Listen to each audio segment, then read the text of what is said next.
But let's jump into it.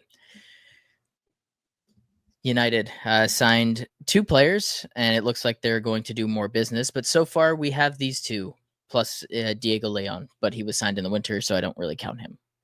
These are the ones that matter. Cunha and Mbeumo. We can talk about them for a little bit. I mean, if you want to hear our full thoughts, we have multiple episodes where we talked about these guys, but I'll let you guys kind of start with your thoughts on these 2 signings and what it means for United moving forward this season, and then we can go from there. Yeah. Without context. Oh, yeah, you go, Mila. I'll be quick with it. I don't have a lot to say about United players.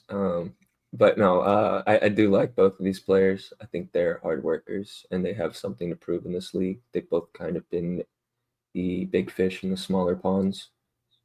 And historically, United is a bigger pond for them to be swimming in. So it's going to be interesting to see how they adapt to this bigger team, especially the pressure that comes with it. Definitely different from being like just the best player on some of these other teams. There's more outside pressure and just overall pressure on them. So to see how they deal with that and then how they link up together. They're going to be playing next to each other a lot. So I think it's going to be interesting to see how they link up with each other and how they link up, especially with that striker that United is talking about. Yeah, and I think that was a well put, especially when you mentioned swimming. As soon as it rains, they will be.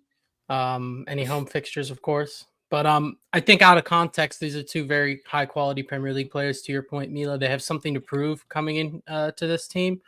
Again, there's still business to be done, but holding out on Mbeumo for a month and a half and the price not really budging too much may or may not have hurt their business. So again, we'll see at the end of next month whether or not that hurts them. Less strikers available on the market to go get now. Again, not that they would have been able to get every single one anyways because of the predicament that they're in. But I still think there's questions that need to be answered. But in terms of these 2 in particular, I think they're both quality, like no doubt. But I have more questions, I think, regarding, I guess, the other 9 guys that they're playing with. Yeah, no, you guys have kind of put it as easy as you can put it. These are 2 Premier League proven guys that are going to raise the quality. I think from preseason and the stuff that I've heard from everybody so far, Cunha is the more vocal of the 2, and he's definitely another character I think that's been needed in the locker room for a long time. I think Bruno's the only guy that really tells players how it is, and that's why he's captain. So it's good to have another player that kind of can demand the room. And it sounds like Cunha's ready for this step in his career.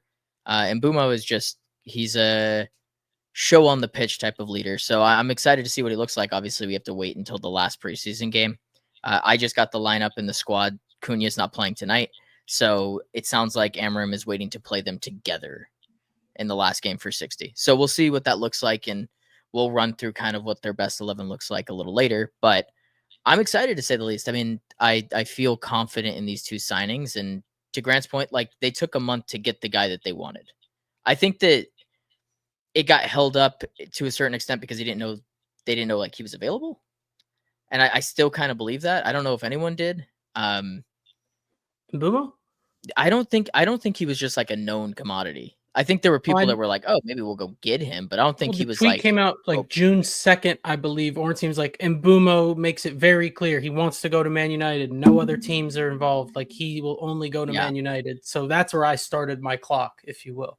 Yeah, no, and that's fair. And I think that United tried to wait out for a better deal. I also think that Brentford tried to wait out as well because they knew they could get a better deal. Like what they asked for 70 plus 10 at a certain point, which is crazy.